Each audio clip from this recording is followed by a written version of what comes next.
Hi, Hi, my name's Andy. I'm restoring a 1929 West Australian weatherboard cottage. It's a very dilapidated property. It hasn't been lived in for about 12 years now or more.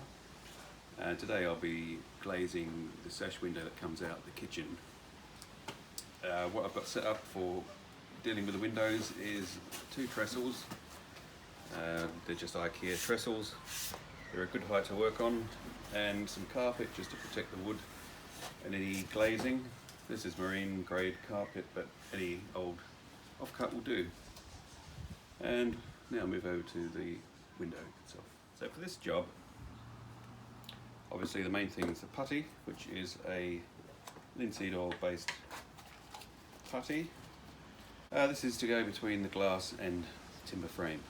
So I'll apply the putty around the timber frame, push the glass in, and because the putty is soft, the glass can be squeezed in, the putty can ooze out, and then I'll put a few tacks in, then I'll reapply some more putty around the outside and clean it off to a nice square finish. So that's the putty. So the tools for the job today are also with the putty, make sure the little membrane stays on the top to keep it moist, soft. Tools for the job today: a chisel just in case you need to clean anything out. I use a flat bar drift to drift nails in.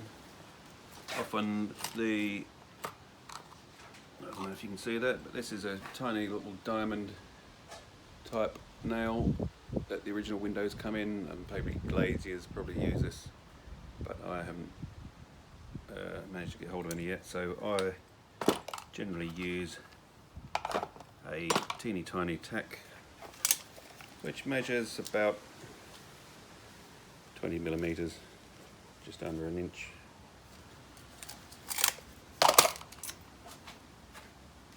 A nice small tack hammer, the drift as I said, and to smooth off the putty, scraper. So to start with, I'm applying the putty around the frame evenly in order to keep a consistent bedding thickness when the glass goes in.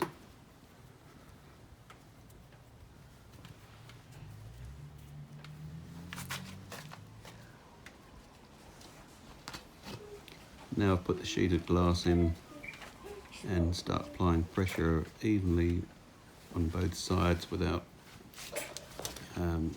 creating any pressure points in one particular area. And I definitely advise using gloves here. If the glass shatters, that's not going to be good. So slowly work around the frame, apply pressure on both sides of the glass, and watch the putty as it squeezes out, and try and maintain a consistent depth. Instead of using nailing points, I've actually used the smallest tacks I've had here, which are still just over 20 mil long. They're actually quite long compared to the nail points, which are maybe only just under 10 mil. But if you install these carefully, you can't see here, but I've actually placed a thin piece of card under the nail shaft to keep the head raised from the glass. And when you drive it with the drift, as long as the nail head doesn't touch the glass when it's driven fully home, which probably is still about 3 mil raised off the frame, then you won't create a stress point and the chance of smashing the glass. This is the thin piece of card. As you can see, the nail shaft and head is lifted off the glass, so when you bang it home, it won't be pressing against the glass. It's a very delicate process, but after a few goes of putting the nails in, you'll find it's not too bad. After putting in the nails on the putty side, I've downturned the window over and I'm cleaning off the excess putty from the inside face and making sure the edges are all clean.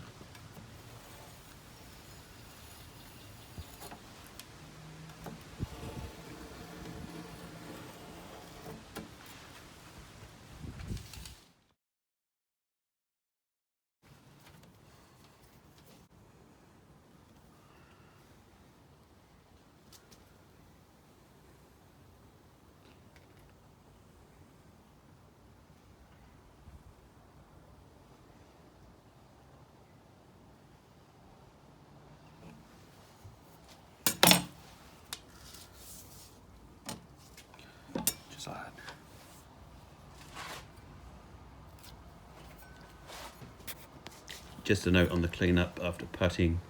I've noticed that other people have used ground chalk dust to clean the puttied side of the window, and if applied with a paintbrush and a wipe down, this cleans off all the oily residue and helps to build a film on the putty.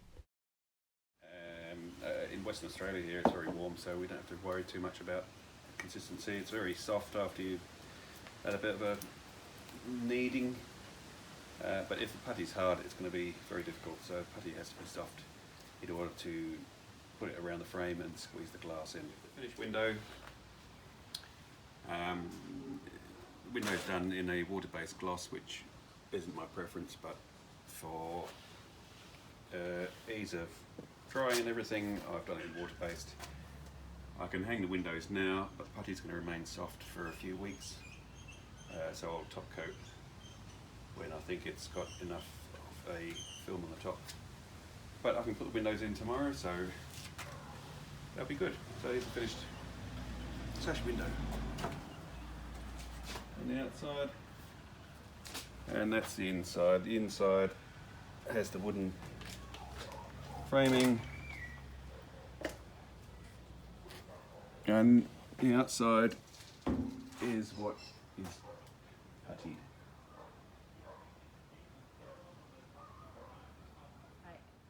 So once the window's hung, I'll do another video and show you what it looks like installed. I've redone all the rollers, there'll be new ropes, weights, and I'll show you that when it's done, and then clean off the paintwork and the glazing. What instigated this window repair was the window I don't think had been opened for about 40 years. The frame was rotten, the glazing was terribly thin. This is an original, I think it's about 2mm glass. It's very unsafe. I've replaced it with float glass, which is 4mm thick for safety and security. As you can see, you can actually wobble this like a wobble board. I can't use that, it's very dangerous, so that is probably only good for picture framing, if that.